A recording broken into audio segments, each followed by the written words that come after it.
The recreation chamber aboard the warship Stellar Claw was a marvel of alien engineering. The walls pulsed with calming bioluminescence. The floor was layered with soft comfort pads that adjusted perfectly to every segment of your exoskeleton, and soothing vapors wafted from the vents, calculated to optimize both muscle relaxation and morale. It was a sanctuary for the galaxy's most perfect soldiers to unwind during their rest cycles, and they wore their pride like ceremonial armor. Tonight it was full of them, a small pack of young soldiers lounging, their iridescent scales shimmering under soft blue light as they preened and exchanged war stories. Their laughter clicked and rippled through the chamber, a sound of supreme confidence bordering on arrogance. After all, why wouldn't they laugh? They were the pride of the Galactic Defense Force. Cybernetically enhanced, genetically refined, meticulously bred for perfection. They had redundant organ systems, exoskeletons that could shrug off high-caliber rounds, and backup hearts that kicked in if the main one was punctured. When they marched, worlds trembled. And tonight, their topic of hilarity was humans. First Scout Smith was the loudest of the lot, his antennae twitching with barely suppressed amusement. I heard, he began dramatically, that humans actually believe they can fight with missing limbs. Imagine that. He doubled over in mock horror. One of their limbs is gone, but they just keep swinging. What are they fighting with? Spirit. That earned him a chorus of derisive clicking from a group. Oh, it was a good one. The absurd notion that a creature with a calcium-based skeleton, barely more than a sack of fluids held together by skin, could survive a serious wound, let alone keep fighting? That was comedy gold. Officer rejoined in, clicking his mandibles and shaking his head with exaggerated dismay. That's nothing. I read one of their historical records yesterday. They have tales, actual tales, of warriors fighting for days without sleep, as if a biological entity could maintain combat effectiveness without proper regeneration cycles. More laughter. Days. Re-added, throwing his upper limbs into the air. What's next? Fighting while dead? Even the comfort pads seemed to sag with amusement. Off in a corner, Commander Gray sat quietly, perched on his own pad. His carapace was dull, pitted with scars and fractures that spoke of decades on the front lines. A battle record that put everyone else in the room to shame. But they didn't notice him. Or maybe they assumed his silence meant agreement. They couldn't have been more wrong. My favorite, chirped Medical Officer Stone from the other side of the room, is there nonsense about something called adrenaline? He said the word as if it were poison. Supposedly, it lets them lift vehicles to save their young. Vehicles, with arms that would snap under the load. Pure fantasy. They might as well claim their tears cure cancer. The group fell into another round of giggles, their armor plates vibrating in unison. Engineer Rock, who'd been practically vibrating with the need to contribute, finally burst out. And, did you know they don't even have backup organs? Just one heart, 2 lungs. That's it. One good stab and they just stop. The others howled with laughter, rolling over on the pads, tails smacking the floor. How do they even make it to space? Rock gasped between chuckles. It's like sending jellyfish to a gunfight.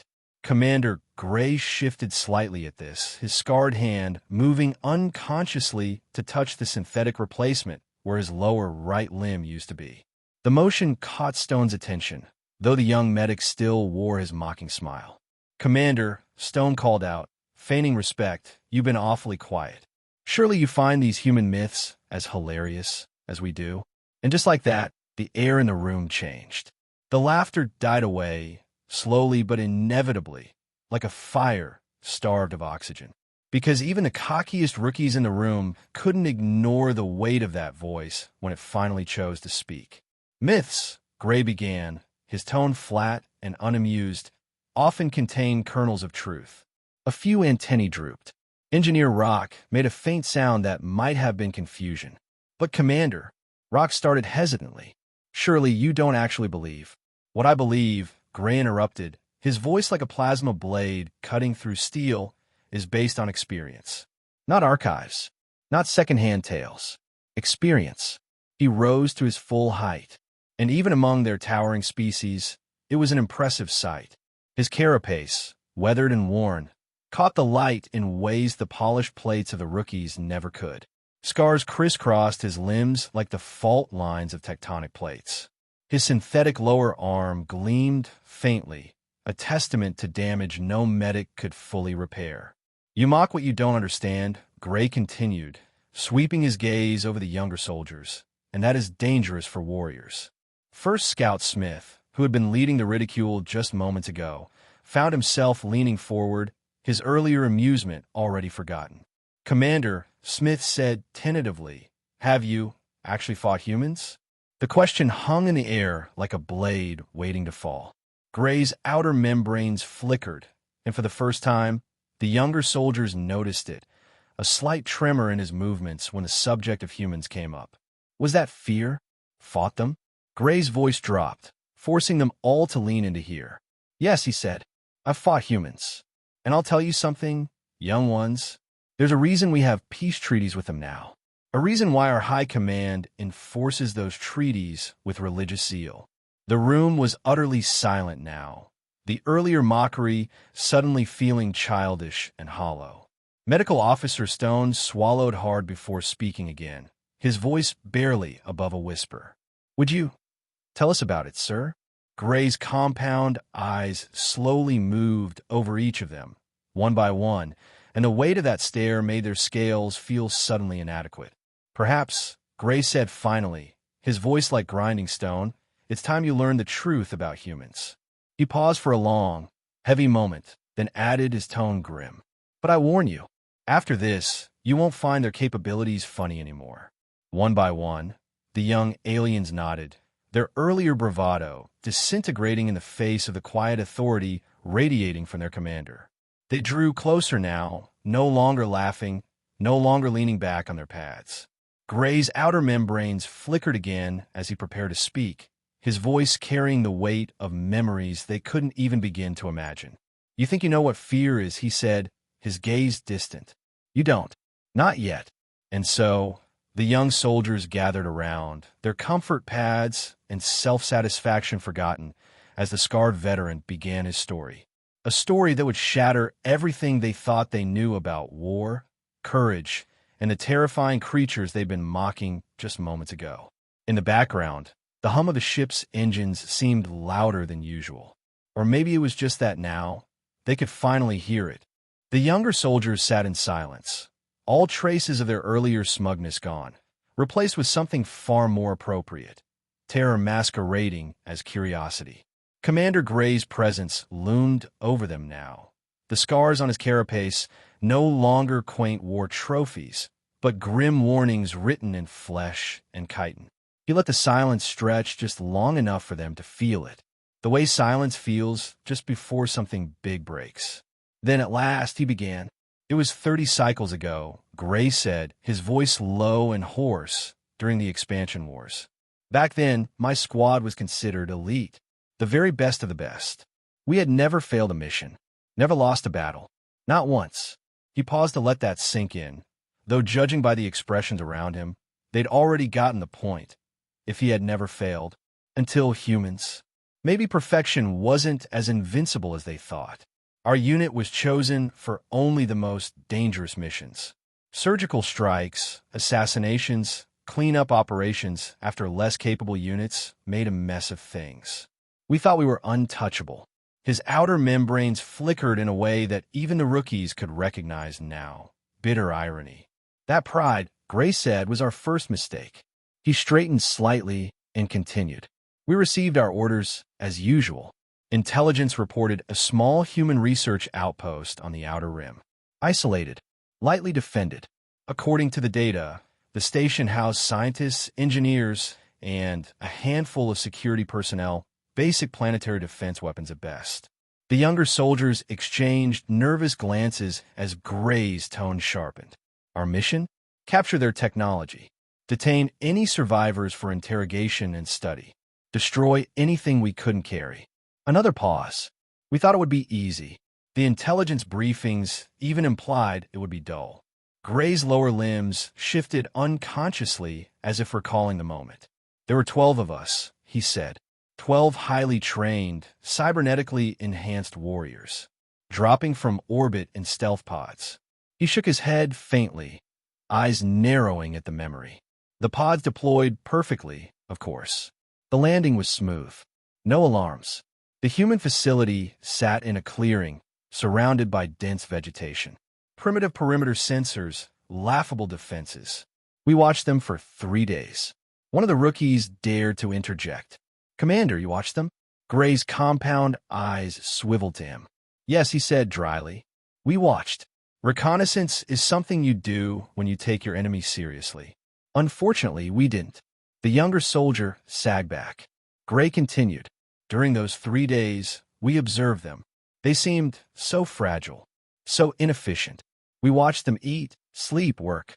Soft-skinned creatures in thin clothing, operating crude tools, hunched over consoles and instruments." His voice hardened. "We laughed at them, just like you did earlier." The room stayed quiet now, save for the faint hum of the ship. They had no natural armor, no backup organs, no cybernetic enhancements. We watched them carrying boxes, straining under weights that would barely register on our musculature. They even rested frequently, as though their energy reserves were laughably small. He gave a grim chuckle, and nobody dared join him. We thought, how could something so poorly designed ever leave its homeworld, let alone colonize space? How wrong we were. Gray's tone grew heavier. On the 4th day, at dawn, we launched our attack. We planned every detail, every angle of approach, every blind spot in their defenses. We thought it would be a textbook mission. He stopped and flexed his synthetic limb. And it was, at first. The rookies leaned forward, spellbound. We breached their perimeter without tripping any alarms, slipped through their sensors like mist. Our first objective was the communications array. One well-placed shot, and they were cut off from the rest of the galaxy. They were ours. He shifted uncomfortably. That's when we encountered the first human defender. The younger soldier's antennae twitched in unison. He was a lone guard, caught out in the open by 3 of us. We opened fire, scored 3 clean hits, straight through his torso, fatal by every biological metric we knew. Gray's voice dropped into a whisper, but he didn't fall. That landed like a thunderclap. He didn't fall? One soldier finally blurted, disbelief thick in his tone. "No," Gray said flatly. "He didn't." Instead, Gray continued, his tone hardening. He raised his weapon and returned fire. The rookies sat frozen, as though afraid their own limbs would betray them. The human, Gray went on, with what should have been mortal wounds, holes in his chest large enough to see daylight through. "Killed 2 of my soldiers before the 3rd managed to put him down." He let the words hang in the air, then added, his membranes flickering, 2 of my best, slain by what should have been a corpse. Medical Officer Stone finally spoke, his voice cracking. "But Commander, with wounds like that, the blood loss alone would." "Impossible?" Gray snapped. "We thought so too, but impossibility didn't stop him, or the others." He straightened again, voice rising slightly now. "Because the moment we engaged, the entire facility and its so-called scientists responded as though they'd been waiting for us all along." The younger soldiers exchanged wide-eyed looks. They didn't panic. They didn't scatter. They organized. Immediately, Gray's tone turned scornful, though not at the humans. They moved with precision. They armed themselves from hidden caches. Combat armor appeared from false panels in the walls. These weren't scientists. These were warriors disguised as researchers. The room grew darker somehow, or maybe it was just the weight of his words. But that, Gray said with a bitter laugh, wasn't the most shocking part. He raised his synthetic limb and flexed it deliberately. "We shot them, again and again, and they kept fighting." One of the rookies visibly flinched. Gray's tone sharpened further. "I saw a human take a plasma bolt through her arm, vaporize half of it. Do you know what she did? She grabbed a piece of heated metal from the wreckage, cauterized her own wound, and kept firing. With the other arm." Another pause. "I saw another human take a direct hit to the leg. Shattered bone, complete structural collapse. Do you know what he did? He dragged himself to cover and held his position for 20 minutes. Took down 3 more of my squad before finally bleeding out." Gray let the silence speak for him for a moment. By the time we'd secured half the facility, he said finally, we'd lost 7 of our 12. 7 of 12. The number hung in the air like an executioner's blade. 7 elite soldiers, Gray repeated coldly, against what we thought were simple scientists. He gave a harsh, bitter laugh. And then he added, almost to himself, we met their security chief. That brought every head up again. The one, Gray continued quietly, who would teach me the true meaning of terror. First Scout Smith leaned forward, his earlier arrogance completely extinguished, replaced with a growing horror. What happened then? He asked softly. Gray's compound eyes glittered in the blue light. That, he said grimly, is the next part of the story. He leaned back slightly, letting the tension rise like a storm cloud. And trust me, everything up to this point, his mandibles twitched faintly, a bitter smile hidden somewhere behind them. That was the easy part. The younger soldiers sat in stunned silence, realizing that the entire mission, which had begun with the supreme confidence of perfection, had already descended into disaster. And Gray hadn't even gotten to the truly terrifying part yet. The younger soldiers leaned forward now, completely ensnared by Commander Gray's tale. No one so much as twitched. You could practically feel their earlier bravado evaporating into the recycled air. Gray let them stew in their discomfort for a long, calculated moment before continuing. You would think, he said dryly, that after losing 7 of 12 elite soldiers to what we believed were scientists, we would have learned humility, that we would have cut our losses, retreated, and brought back the lesson. Do not underestimate humans. His compound eyes glittered with cold amusement. We did not. At this, several rookies squirmed. They already suspected where this was going, and they didn't like it one bit. Pride and anger, Gray continued, clouded our judgment. After the slaughter at the facility, there was one human left, their so-called security chief. A human male, wounded but still on his feet. Our scanners indicated at least 3 direct hits to his body. He fled into the surrounding forest. Gray's tone hardened. So, of course, we decided to hunt him down. Medical Officer Stone fidgeted, antennae drooping. Commander, with respect, why didn't you extract? You'd already lost more than half. Because we thought, Gray interrupted, that a single wounded human could not possibly pose a threat to 5 remaining members of an elite unit. That was mistake number 2. He leaned forward now, his voice lowering conspiratorially. There were 5 of us left, still convinced of our superiority, still thinking we were hunters. The pause that followed carried a gravity none of them could escape. We were wrong, Gray said simply. We weren't the hunters anymore. Not by a long shot. He straightened and continued. The forest was thick.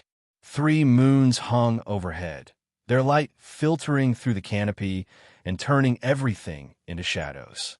We activated our enhanced vision. Our senses told us everything. We could smell his blood, hear his labored breathing. The trail was obvious. His mandibles clacked once, softly. We followed the trail, moving fast, confident. Gray chuckled bitterly. That confidence evaporated about 20 minutes in.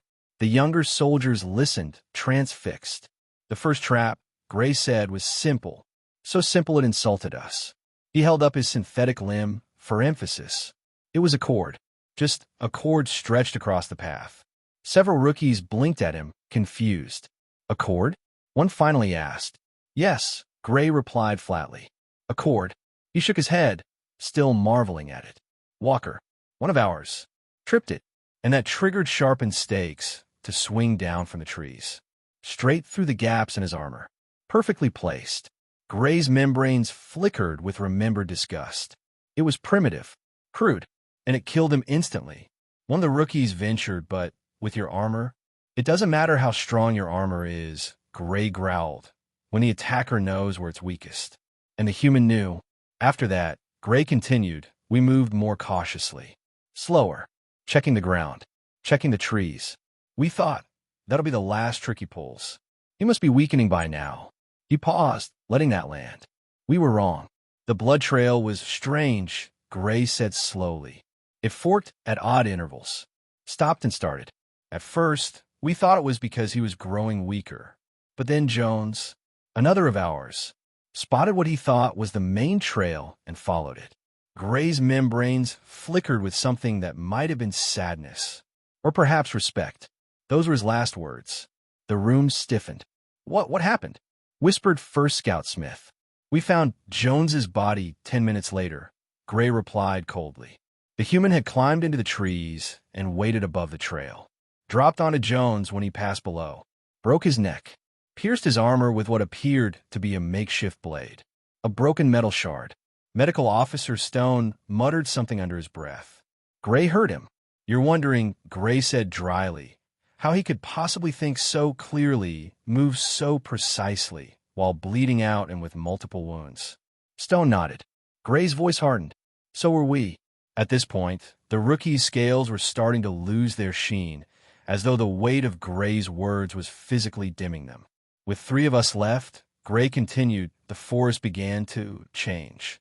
Or perhaps it was just us who changed. Every shadow, now, felt alive. Every sound felt deliberate. The human was no longer the prey. His gaze swept across them. He had turned the hunt around. The younger soldiers shivered. We pressed on, of course. We still believed, foolishly, that we had the advantage, that we just needed to corner him. Gray chuckled grimly. Then Miller died. He paused. It was a pit trap, covered in vegetation. Primitive again, but the bottom was filled with sharpened stakes, and one of our own plasma grenades rigged to explode on impact. He leaned back slightly. Miller hit the bottom, and the entire pit erupted. Pieces of him are probably still embedded in the surrounding trees. Gray's tone turned darker now. There were just 2 of us left, Lieutenant Green and me. The forest was utterly silent. And then we heard it. Several rookies leaned in reflexively. We heard sounds, Gray said, his voice dropping to almost a whisper. Deliberate sounds. The human was making noise now, moving around us, drawing us in. One of the rookies muttered, why would he make noise? Gray's compound eyes focused on him. Because he wanted us to know. He paused. He wanted us to feel it. Gray's mandibles clicked softly. Green snapped. He started firing into the trees, screaming about monsters, about demons. And then, Gray paused for dramatic effect. Then the shot came. Perfect placement, right at the base of his skull, through the thinnest part of his armor. He looked around at the horrified faces of the rookies. The human had circled around behind us. One rookie whispered, but how? You had enhanced vision. Smell. Hearing. Yes, Gray cut him off. We had all that. And it meant nothing. Because the human knew how to move through that forest like it was his own skin. At this point, Gray's voice grew quieter, almost reflective. I was alone now. 5 elite warriors dead. Reduced to nothing. And then, he stopped. Then I heard it. He closed his eyes for a moment. Laughter. The rookies froze. Human laughter, Gray repeated, echoing through the trees. Calm. Measured. Mocking. He leaned forward again, his membranes flickering with the memory. And then his voice, calling out to me. Calm. Controlled. Like he wasn't bleeding to death. Gray's voice dropped. You wanted to learn about humans, he said. Lesson's not over yet. The younger soldiers stared at him, slack-jawed. I cannot tell you, Gray said slowly, what it feels like to be on the receiving end of that. To realize you're not the predator anymore. That the creature you thought you were hunting is already 3 steps ahead. That he's been leading you, not the other way around. He paused and flexed a synthetic limb, almost unconsciously. I knew then that I would never forget that forest, and never forget the sound of that human's laughter. One of the rookies whispered, What did you do then? Gray's compound eyes narrowed. What do you think? He replied bitterly. I did the only thing I could. He straightened, his tone hard as steel. I ran. The room was silent except for the faint hum of the engines. Every younger soldier sat frozen, haunted by the realization that one wounded human had turned 5 elite soldiers into corpses and a legend. And as they sat there, thoroughly chastened, Gray's membranes flickered faintly. That, he said coldly, was the night I learned that humans are not prey. There's something else entirely. The silence in the recreation chamber was so thick it felt alive. Even the ship's engines seemed to quiet down, as if the stellar claw itself wanted to hear the rest of the story. The rookies leaned forward, their antennae drooping, scales dimming, their earlier smugness now a distant memory. They no longer lounged on the comfort pads. Now they clung to them, white-knuckled, or whatever the alien equivalent of that was. Commander Gray let them sit in that silence, savor it, before continuing. You'd think, he began, his voice low and bitter, that after watching my entire squad die to one wounded human, I would have had the good sense to stop. His synthetic limb flexed unconsciously. You think wrong. He straightened, staring off into some invisible horizon. I ran at first, he admitted, but then I stopped. He chuckled darkly, though there was no humor in it. I stopped because of what he said. The rookies watched, eyes wide.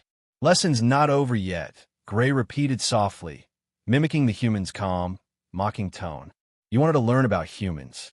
He shook his head. And apparently, I did. By now, the rookies were all but sitting on top of each other. One finally whispered, so what happened next? Gray's gaze swept over them, and the youngest flinched as though scorched by it. I turned around, Gray said, and faced him. He leaned forward now, his voice tight. And that's when I saw him emerge from the shadows. His outer membranes flickered at the memory. He should have been dead, Gray said bluntly. By every conceivable measure. His uniform was soaked in blood. Plasma burns scarred his torso. His left arm hung limp at his side, shattered. His breathing was ragged, uneven. I could hear the wet gurgle in his chest. He paused, looking each of them in the eye. But his eyes... He stopped again, letting the memory speak for him before finishing. They burned. That word hung in the air. They burned, he repeated. Not with rage, not even with hate, but with something worse. Something I still can't name. The kind of determination you can't reason with. The kind of certainty that makes you realize you're already dead. You just haven't caught up yet. Gray straightened slightly, his mandibles clicking faintly. He moved toward me like his wounds didn't exist. No hesitation, no flinch, just inevitability.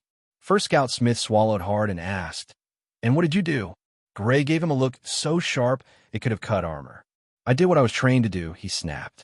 "I raised my weapon and fired." He paused, and he was faster. The rookies froze. Gray's tone was laced with grim awe.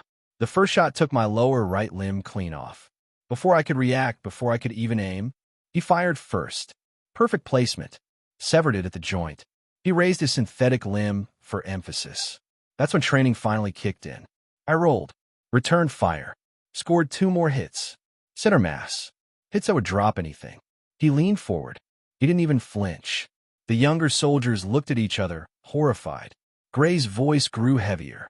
He kept coming, like I wasn't even shooting him. He shook his head, more at himself than anyone else.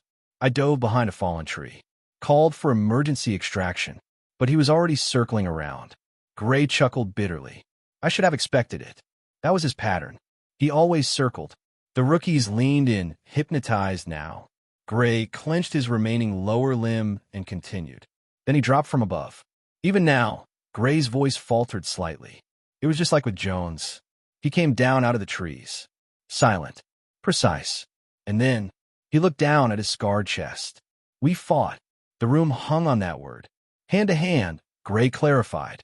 His one good arm versus my 3. And he held his own. He flexed his claw, staring at it like it had betrayed him. I learned something new that day, he continued. Something no report had ever mentioned. Humans don't break like we do. The rookies all but leaned out of their armor now. When you break one of our limbs, Gray explained, it snaps. Clean. Simple. Useless. His outer membranes flickered pale. But humans, when their bones break, they splinter. The younger soldiers recoiled instinctively. And then they used those splinters, Gray said grimly, like weapons.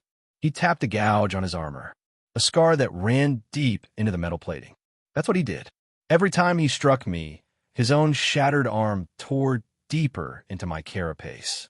One of the rookies muttered something about impossible, but Gray shot him a look sharp enough to silence him instantly. The human, Gray went on, was dying, bleeding out. Every breath was a gurgle. And yet, he trailed off for a moment. He fought like he was immortal. At this point, the rookies huddled closer, instinctively seeking the kind of comfort the comfort pads could no longer deliver. I managed to land what should have been a killing blow, Gray said. My blade arm pierced through his remaining good shoulder. Straight through. He paused. And do you know what he did? No one dared speak. Gray leaned forward. He locked himself onto my blade, drove it deeper, trapped me in place. Then, with his broken arm, he kept striking. His voice dropped. I couldn't break free. The rookie's antennae sagged. That's when the emergency extraction team arrived. Gray continued quietly. The human heard the ships approaching, and he looked at me. Gray's compound eyes dimmed, and he spoke. Every rookie in the room held their breath. Remember this, Gray recited. Remember what happens when you corner humans. He leaned back, voice low. They had to pry his dead fingers off me. He let that sink in. Even in death, he added bitterly, he wouldn't let go. The rookies stared at him, unblinking. You think you understand combat, Gray said, his voice rising slightly. You think it's about superior numbers, superior weapons, superior biology.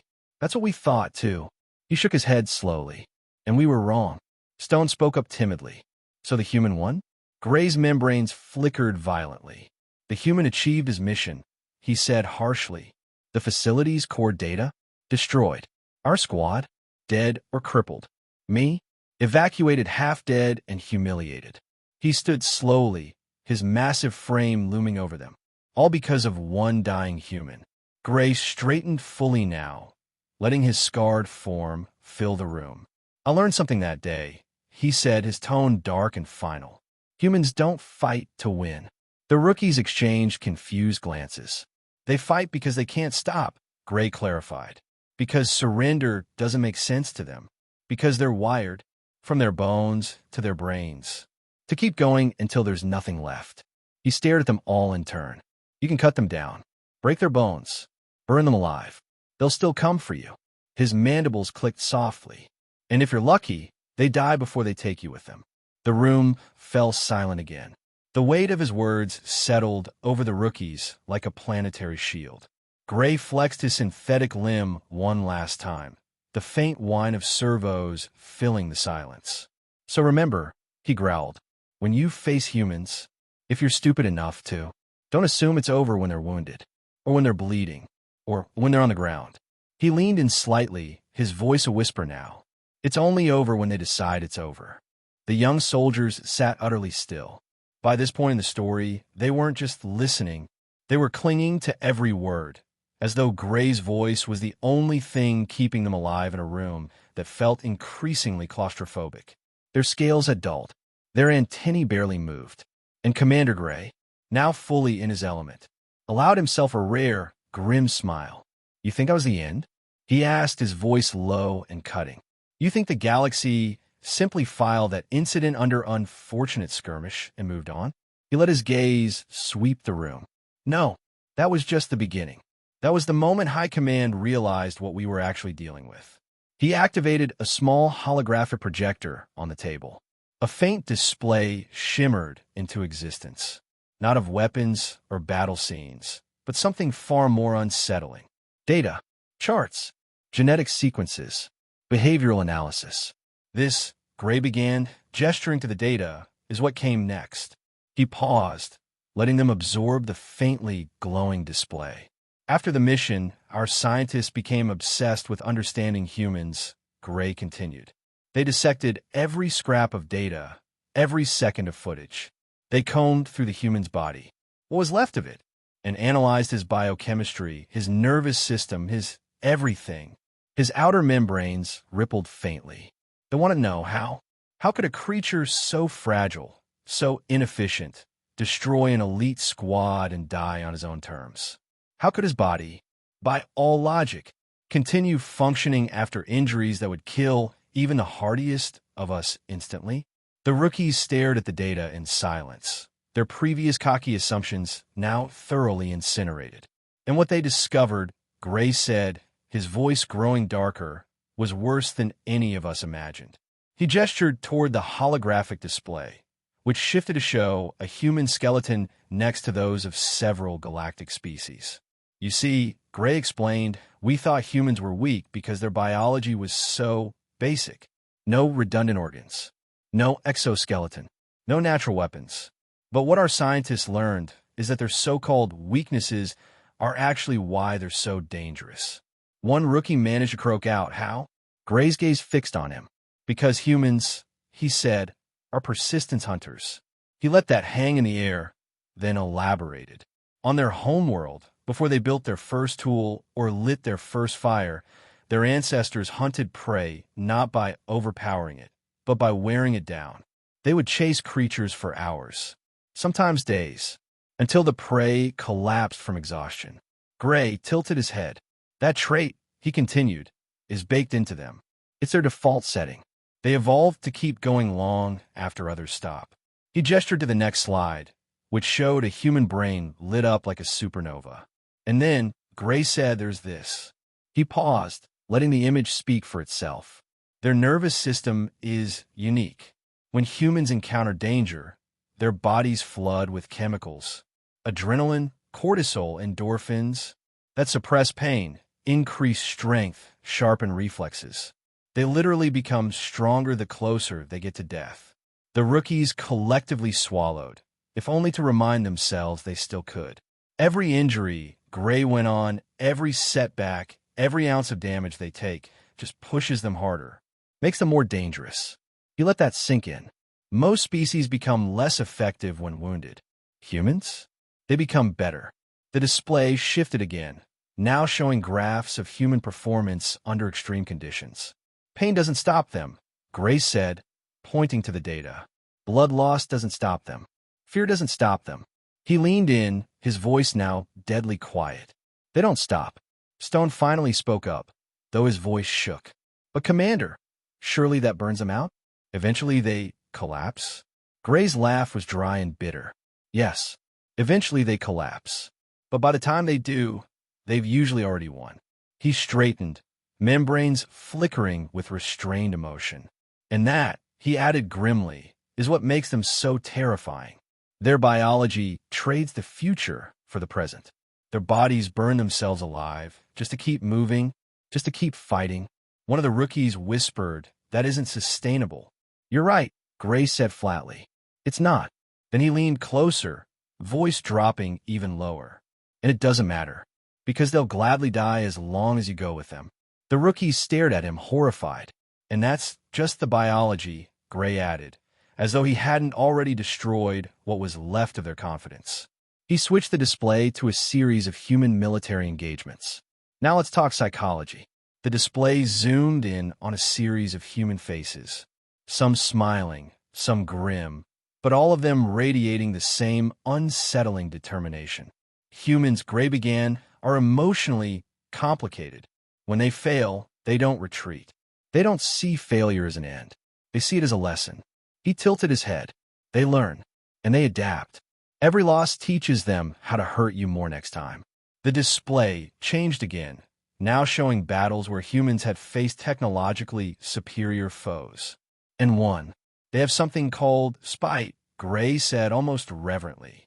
"When they're losing, when they're cornered, when every logical species would surrender, humans dig deeper. They'll sacrifice everything. Their resources, their bodies, their lives, just to make sure you don't win." His mandibles clicked faintly. "They'll tear down the galaxy around themselves just to deny you the satisfaction." The rookies sat frozen, unable to look away. "And then," Gray added, "there's their cooperation."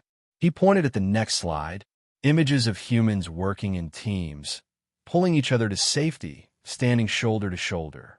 "They don't fight alone," he said. "They fight as units. If one falls, another takes their place. If that one falls, another steps up. They call it leaving no one behind." His voice darkened. "And that makes them exponentially more dangerous than the sum of their parts." Engineer Rock finally whispered, "Is that why High Command enforces the peace treaties?" Gray's membranes flickered grimly. "Yes." He straightened fully now, towering over them. "After my encounter," he explained, "High Command ran simulations. Full-scale war with humans. The results." He paused, letting the memory settle. "The results were unanimous. We might win the opening battles. We might even win the first few campaigns.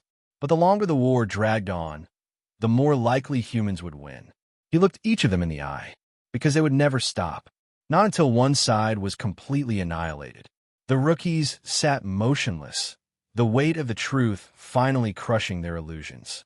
That's why, Gray continued, our combat manuals now list humans as extreme threat entities, to be engaged only as a last resort.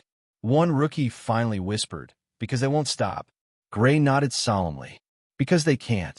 He deactivated the holographic display and let the silence settle once more. Now you understand, he said, his voice low and final. The peace treaties are not mercy. They are survival. He took a step forward, looming over them. You will treat humans with respect. You will not underestimate them. You will follow protocol. He paused, his compound eyes narrowing. Because if you don't, he leaned in slightly. You won't just lose. You'll find out exactly why they're still here, and why so many of us aren't. The rookies nodded in unison, their earlier arrogance now completely obliterated. Gray straightened and began to leave. He stopped at the door, glanced back once more, and added, in all the galaxy, there is nothing more dangerous than a species that refuses to know when it's beaten. He held their gaze one final time. And humans? They've never learned. The galaxy didn't sign peace treaties because humans are fragile. It signed them because even winning against humans feels like losing. Because they don't stop. Ever. And that's why we let them be.